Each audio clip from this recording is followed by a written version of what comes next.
maioria dos ministros do Supremo Tribunal Federal decidem manter validação da delação da JBS e Edson Fachin como relator do caso. O Supremo Tribunal Federal retomou o julgamento com o voto do ministro Luiz Roberto Barroso. Ele defendeu que a relatoria dos processos decorrentes à JBS continue com o ministro Edson Fachin e também o uso da colaboração premiada.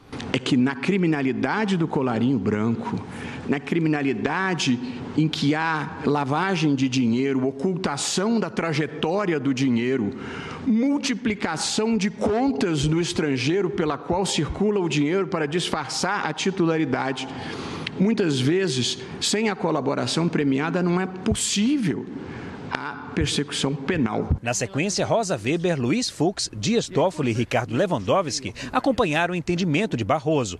Houve discussão no plenário. Luiz Roberto Barroso argumentava que provas trazidas depois que a delação foi homologada não contaminam o processo. O comentário foi feito após Gilmar Mendes falar a respeito das gravações feitas por delatores da JBS, articuladas com o Ministério Público e a Polícia Federal. Gilmar Mendes enxergou ilegalidade, Barroso discordou. O colaborador premiado não tem culpa. Ele seguiu a autoridade pública. Sim, não, veja, essa questão não vai poder ser analisada pelo relator e pelo... Prova sim, mas não para a validade da colaboração. Essa é a questão que vai ter que ser posta. Essa que eu estou dizendo, que já não concordo. E aí que estamos... Todo mundo sabe o caminho que vai tomar e, portanto, eu já estou me posicionando antes, sou contra. Todo mundo sabe o que se quer fazer aqui lá na frente. Então, eu não quero que se faça lá na frente. Já estou dizendo agora que não aceito. Mas essa é a opinião de Vossa Excelência, deixa outros votarem. Sim, mas está todo mundo votando. Claro. E respeite os votos dos outros. E por falar, claro, estão sendo... plenamente respeitar o voto dos outros, ouvindo Vossa Excelência. Inclusive, foi Vossa Excelência que ontem suscitou. A questão não é só essa, temos outras considerações. E em consideração à reflexão de Vossa Excelência, eu trouxe a minha. Agora, não pode ser, acho que vou perder, então vamos embora. Irritado, Gilmar Mendes deixou o plenário. A sessão entrou em intervalo e Mendes só retornou depois dos outros ministros. Mais uma vez, o julgamento foi suspenso e deve ser retomado na próxima quarta-feira. Até agora, 7 dos 11 ministros se posicionaram. O pedido para remover Fachin da relatoria e para anular as colaborações foi feito pela defesa do governador do Mato Grosso do Sul, Reinaldo Azambuja, do PSDB, e também pela defesa do ex-assessor de Michel Temer, Rodrigo Rocha Loures. Ambos foram citados nas delações da JBS. A discussão no plenário daqui do STF chamou a atenção do Congresso. Para alguns parlamentares, o debate agora sobre provas ilegais pode atrasar o julgamento de acusados na Lava Jato. Toda dúvida que você gera uma insegurança. Toda insegurança faz com que o processo ande mais devagar ou tome um rumo diferente. Eu tenho a certeza, a convicção de que nada vai enfraquecer a Operação Lava Jato. A safra de inverno pode sofrer grande prejuízo no Rio Grande do Sul. Segundo especialistas, o clima chuvoso, desde a estação anterior, não é bom para as principais culturas. Além disso, esse clima chuvoso deve se manter no mês de julho. 850 mil hectares cultivados no Rio Grande do Sul, 75 mil foram afetados pelas chuvas intensas do final do outono. É menos de 10% da área plantada, mas resulta em aproximadamente 110 mil toneladas perdidas ou com sua qualidade prejudicada. As culturas mais afetadas são o milho, a soja e o trigo. O assessor técnico da Emater, Alencar Paulo Ruggeri, diz que além dos prejuízos na produtividade, as chuvas danificaram o solo, o que compromete a safra das culturas de inverno. Em termos de solos, em termos de fertilidade, quer dizer, nós tivemos muitas perdas, porque é um período onde você tem o solo mais vulnerável, quer dizer, está descoberto. Então nós tivemos, porque o pessoal estava dessecando, os agricultores fazendo dessecação, e você deixou esse solo vulnerável. Então nós tivemos perda significativa nesse sentido. A previsão do Instituto Nacional de Meteorologia é que esse seja um típico inverno gaúcho, com frio e chuva. Em julho, as chuvas ficam acima da média. E em agosto, o que fica acima da média é o frio. Agosto e setembro vai ser mais seco, então vai ser mais frio, então mais massas polares. É bem típico do nosso inverno. As culturas de inverno são trigo, aveia, cevada e canola. As chuvas de junho atrasaram o plantio do trigo, a principal da estação. O plantio vai até agosto, mas, por enquanto, apenas 3% da área habitual foi plantada. A Emater realizou pesquisa em 282 municípios produtores de trigo, o que representa 95% da área plantada. A perspectiva de um inverno frio e chuvoso deve comprometer a safra. Está chovendo bastante, tem pouca luminosidade, então demora para que ocorra o desenvolvimento. Então, os indicativos não são favoráveis nesse momento. Se as condições climáticas não forem muito extremas, principalmente na chuva, a Emater projeta uma produção total de 1.760.000 toneladas para 2017. É uma safra 26,71% menor que a do ano passado. A diferença significativa também é explicada pela boa produção de 2016. Realizada na Câmara de Vereadores de Juí, audiência pública para debater a situação das rodovias estaduais e federais da região Noroeste. Realizada na Câmara de Vereadores, audiência pública para tratar sobre as condições de trafegabilidade das rodovias estaduais e federais da região Noroeste do Estado, em especial com relação à reestruturação, assim como a possibilidade do governo instalar praças de pedágio na ERS 344 entre Santo Ângelo e Santa Rosa e ERS 342 entre Juí e Cruz Alta. Olha, o nosso objetivo, a nossa intenção quando apresentamos a proposta de realizar essa audiência pública é de nós discutir, debater com as lideranças e com a representação do governo, tanto a nível estadual como federal, a situação das rodovias que nós temos aqui na nossa região, do conjunto da região Noroeste, e quais os encaminhamentos, quais as definições que tem por parte dos governos no sentido da recuperação das nossas rodovias. E Juí, particularmente, está situado numa região geograficamente muito bem, logisticamente dialoga com todas as regiões, mas, na verdade, para qualquer rodovia que nós nos dirigirmos saindo de Juí, seja estadual ou seja federal, ela hoje se encontra em péssimas condições. Também um outro ponto que nos levou a solicitar essa audiência é no sentido de que tem uma possibilidade, as informações que circulam, é de que o governo do estado pretende instalar praças de pedágios aqui na região. Mais especificamente em duas rodovias, na 344 que liga Santo Ângelo a Santa Rosa, que ela inclusive foi recuperada, e na 342 na ligação entre Juí e Cruz Alta. No ano passado, o governo encaminhou para a Assembleia Legislativa um projeto de lei em regime de urgência, autorizando então o governo a instalar praças de pedágios em qualquer rodovia aqui do estado. Esse projeto foi aprovado pela maioria dos deputados, teve posições contrárias, mas ele foi aprovado, é uma lei que está em vigor. Então hoje o governo ele pode instalar uma praça de pedágio em qualquer rodovia. Como tem essa informação dessa possibilidade, nós queremos saber por parte do governo se realmente isso confere e também discutir qual a posição da região. Eu particularmente sou contra, entendo de que não é razoável de que o governo primeiro recupere uma rodovia e depois entregue para a iniciativa privada. E com o simples compromisso somente estabelecido em contrato de que essa empresa tem que conservar a rodovia, nem ao menos ampliá-la. E se nós considerarmos aquilo que está mais próximo de nós, por exemplo, em Juí e Cruz Alta, nós temos agricultores que circulam diariamente, mais de uma vez, inclusive por rodovias, transportando leite, o transporte escolar, pessoas que trabalham aqui no município de Juí, por exemplo, que moram no município de Boa Vista do Cadeado, ou moram em Cruz Alta, ou vice-versa, pessoas de Juí que se deslocam também a Cruz Alta para trabalho, ou até mesmo também estudantes. Então, acho que a nossa proposição é nesse sentido. Nós temos que debater as questões, ela tem que ser com transparência e queremos saber do governo do estado, sim, qual a iniciativa em relação à recuperação das rodovias, do governo federal da mesma forma e em relação também às praças de pedágios. O representante do DAER salienta as melhorias que estão sendo feitas na região. Semana passada, esse contrato que vem se arrastando há tempo, onde o secretário Pedro Westphal Correia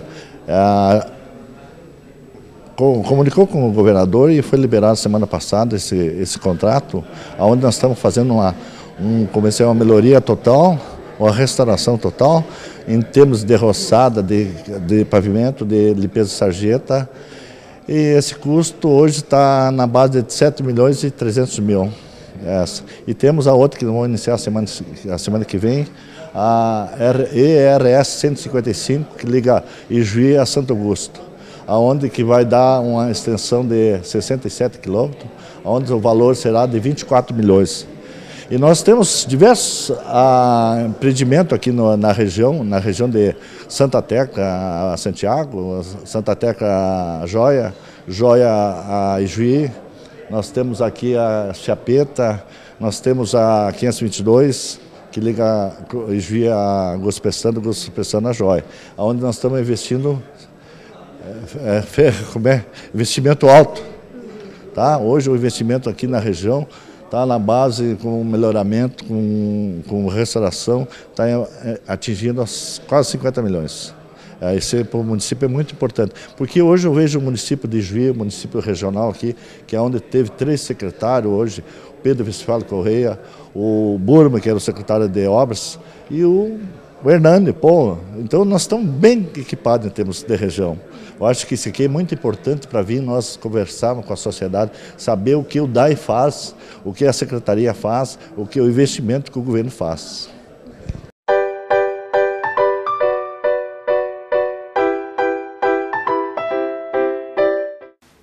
O Hospital de Caridade de Ijuí completou 82 anos de existência nesse dia 19 de junho.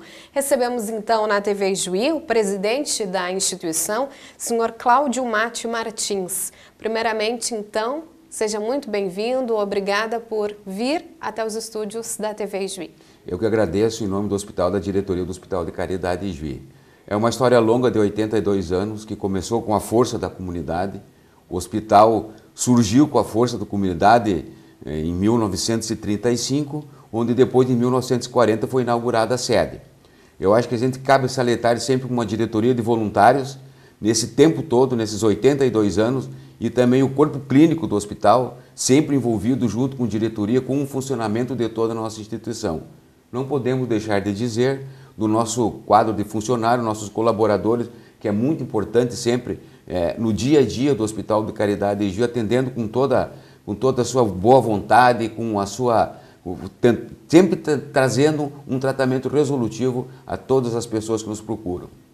Como é, presidente, então, né, como o senhor salientaste já, é um trabalho voluntário, né? Como é estar à frente desta instituição, então, completando 82 anos? Como é fazer parte dessa história? Eu acho que isso é importante porque, assim, o voluntariado pessoalmente traz muitas coisas boas, o voluntariado. E isso é todo o pensamento de toda uma diretoria e de um conselho. Não vou citar todos os diretores, mas são pessoas envolvidas praticamente todas as terças temos uma reunião. Mas o envolvimento diário de toda uma diretoria, de todas as pessoas que se envolvem numa instituição como o Hospital de Caridade de Ijuí, que hoje todos sabem a abrangência do nosso hospital, são mais de 123 municípios, um total de 1,5 milhão de pessoas que abrange. Então, assim, é um dia a dia difícil pelo atendimento, pelo que passa a saúde hoje, mas sim é glorioso para nós, podemos fazer parte disso tudo. Presidente, vocês têm adotado uma linha de aproximação, né, com principais parceiros como o Ministério da Saúde, Secretaria Estadual de Saúde, né, municípios também, prefeituras. Essa é uma das formas que vocês têm encontrado para contornar, driblar a crise que vem passando? Sim, hoje o Hospital de Caridade de Ijuí é um prestador de serviço. Tem que deixar bem claro isso, que hoje o hospital presta serviço. E quem nos contrata para prestar esse serviço é a União, Estado e municípios. Então por isso que tem que ter esse entrosamento, tem que ter essa forma de atendimento para que as pessoas que precisem do atendimento sejam atendidas. Então nós temos um contrato com o Estado, que vai findar agora dia 31 de julho, já estamos negociando, e que esse contrato seja bom, tanto para o Estado, que é quem tem que dar saúde à população, e para o Hospital de Caridade de Ijuí, que é o prestador de serviço. É isso que nós buscamos, é isso que vamos buscar junto com os municípios, tem que haver esse entrosamento e tem que haver esse bom entendimento, que nós prestamos os serviços, mas que o Estado ou municípios e União pague isso, que faça um contrato justo para beneficiar também a instituição e quem é atendido pelo SUS. Só para salientar também aos nossos telespectadores, presidente, boa parte dos atendimentos do Hospital de Caridade são através do SUS, né? Então, como que está esse repasse de verba? Porque precisa dinheiro para manter o hospital, né? Sendo que atende tantos municípios, tantas pessoas diariamente. Exatamente, esse é um ponto muito importante hoje, nos dias de hoje, na situação toda que se encontra, tanto, eu falo em Estado, União e municípios todos. Assim, ó, nós estamos para fechar esse contrato e a grande luta nossa é em função de termos de remuneração. Os hospitais hoje filantrópicos precisam de financiamento. A grande luta nossa, a grande batalha dos hospitais filantrópicos e da Confederação dos Filantrópicos é o reajuste nas tabelas do SUS, que há mais de 15 anos não é reajustado. E justamente isso faz com que, não reajustando, nossos procedimentos ficam defasados. E com o atraso no pagamento, o Estado repassa, mas repassa com atraso. Hoje todos sabem que no Estado do Rio Grande do Sul falta 55 milhões para a saúde. Isso acaba atrasando o município, o repasse do Estado para os municípios e muitas vezes para os hospitais. Tudo que tinha que dar no começo do mês para fazer pagamento frente à folha e fornecedores está sendo feito no dia 20. O hospital não recebeu toda a fatura do SUS ainda. Fica muito difícil, num fluxo de caixa de uma instituição, você conseguir fazer com que isso funcione. Por isso que muitas vezes o hospital tem que recorrer a bancos. E não é só o Hospital de Caridade, é a saúde nos hospitais, maiores hospitais hoje que detêm mais de 70% de atendimento ao SUS. As pessoas que só têm uma porta para procurar o seu socorro, o seu tratamento, é os hospitais filantrópicos. É a saúde, é o SUS que nós temos que atender. E é um direito do cidadão. Presidente, em algumas cidades a gente percebe situações talvez mais críticas, né? Não conseguiram passar por esse período difícil, tendo que fechar muitos postos de emergência, não podendo atender até mesmo pessoas que estavam em um estado, né, que precisavam de atendimento rápido. O Hospital de Caridade não chegou a não conseguir atender pacientes ou teve falta de material? Chegou a esse ponto? Não chegamos a esse ponto, não. O hospital tem um controle muito bom e nós continuamos atendendo e vamos atender. A nossa luta a nossa bandeira é o financiamento para a saúde, é o reajuste nas tabelas. Mas o hospital com certeza não vai deixar de atender. As pessoas precisam da nossa instituição, precisam dessa porta para o seu socorro. Então, esse é o nosso trabalho também como diretoria, o corpo clínico como sua função, e os nossos colaboradores também sempre atendendo da melhor maneira possível. Esse é o que o Hospital de Caridade de Juiz está fazendo. Presidente, o senhor acredita que o período mais difícil já passou? Eu acredito que sim.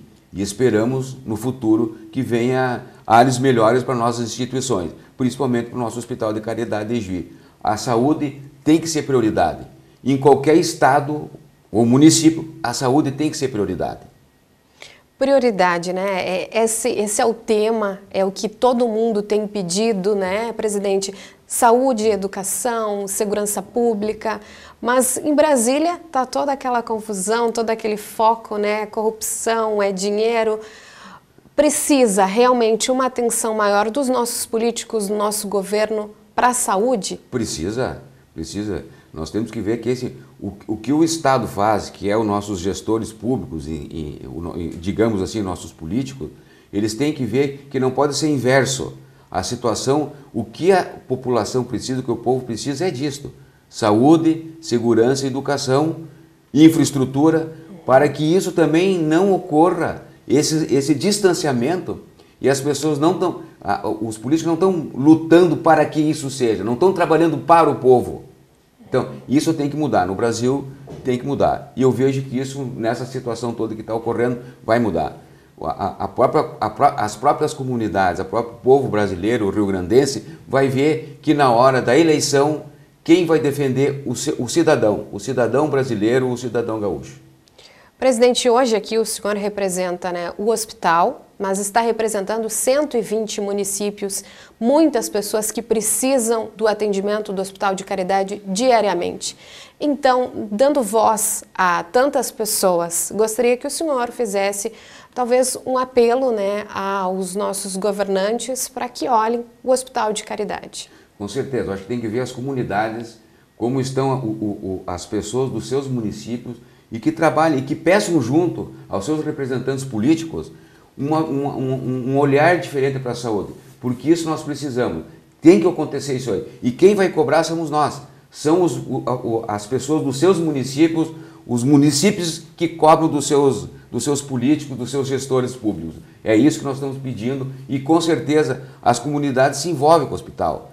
Todas as comunidades sempre procuraram ajudar muito o hospital, seja as pessoas mais humildes, mais simples que vão lá, sempre com o que eu posso ajudar o Hospital de Caridade em Juí. Pode ajudar pedindo junto às pessoas. Olhem para a saúde, principalmente para o nosso hospital, mas olhem pela saúde do nosso Rio Grande. Talvez esse seja um diferencial também da nossa instituição. Digo nossa porque é do nossa, povo, sim, né, o presidente? Hospital de Caridade de Juí é nosso. A comunidade juiense e os demais municípios abraçam muito o hospital. O envolvimento da nossa comunidade de Juí e da nossa região, principalmente de Juí, é muito grande. Tanto as campanhas que a gente tem feito, que não vamos citar todas aqui, a comunidade de Juí, o empresariado de Juí, junto estamos crescendo junto por causa disso. Se o hospital foi fundado pela força da comunidade, com certeza hoje a comunidade continua ajudando muito o nosso Hospital de Caridade. Muito obrigada pela sua atenção, presidente, e parabéns então à instituição, né? Parabenizo o senhor, estou parabenizando todos os funcionários, todo mundo que faz parte dessa história. Então tá, eu que agradeço a todos os associados do hospital também, um grande abraço que nos ajudam muito, a todos os nossos funcionários e a todo o nosso corpo clínico e diretoria. Muito obrigado a todos. Essa foi a entrevista com o presidente do Hospital de Caridade de Juí, Cláudio Mate Martins. E para encerrar o Jornal das 6 de hoje, confira agora uma dica de como aproveitar o inverno. Viajar, curtir uma lareira e um bom vinho é uma ótima opção. No desembarque do Aeroporto Internacional Salgado Filho, os turistas de inverno estão chegando. Marido, esposa e filhos trouxeram as malas cheias de casacos. E eles só têm um pedido para os próximos dias: frio. Sei que na verdade a gente sempre costuma ir pra praia e não tem nada de diferente na praia, né? Que vamos ver se a gente aproveita mais do que praia. As duas amigas de Curitiba também rumam para Gramado. Ivete já conhece a Serra Gaúcha e sugeriu o destino para Francisca, só lembrando das delícias do lugar. Chocolate quente, um fundi, é muito gostoso. E a senhora está na expectativa? O que a senhora quer conhecer de Gramado, aproveitar essas férias diferentes? Quero conhecer tudo, comer bastante chocolate, chocolate quente, conhecer o lugar que eu não conheço, passar frio também. Eu estava bem ansiosa para chegar. No período de inverno, os 10.000 leitos disponíveis nas principais cidades da Serra Gaúcha estão sempre próximos da lotação máxima. São acomodações aconchegantes, onde não costuma faltar uma lareira e muito calor humano. E nas cidades que com o frio ficam ainda mais europeias, as opções de gastronomia, compras e os variados parques e atrações temáticas encantam. O turista que vem de fora vai encontrar na Serra Gaúcha um dos pontos de atração turísticas mais estruturados do Brasil. Mas o diretor do Sindicato das Empresas Gaúchas do setor lembra que o turismo de inverno não se aquece só com os visitantes de fora. A movimentação do turismo local também cresce. E aí, as cidades da Rota Romântica e seus cafés coloniais, restaurantes e malharias são opções de roteiros curtos. Já a dica para o final de semana inclui planejar para economizar. O ideal é que ele se programe com antecedência. Assim ele pode escolher o hotel, ver as melhores tarifas, porque nada impede dele deixar tudo para o mesmo dia, né? Só que aí ele vai pagar aquilo que estiver disponível naquele momento, né? Então nós aconselhamos sempre que possível, faça com antecedência, faça sua reserva com antecedência, reserve o restaurante, reserve o café colonial, reserve o hotel, que vai sair bem mais em conta. E até a capital gaúcha, um polo reconhecido de visitantes para negócios, está na onda do inverno. Os hotéis estão estimulando a visita dos turistas para uma noite do roteiro em Porto Alegre. Nós temos uma gastronomia internacional variada, nós temos uma vida noturna muito interessante, nós temos principalmente o nosso povo, né? O porto-alegrense é muito acolhedor, muito hospitaleiro e também muito bonito. Nós somos uma cidade que tem um povo muito bonito.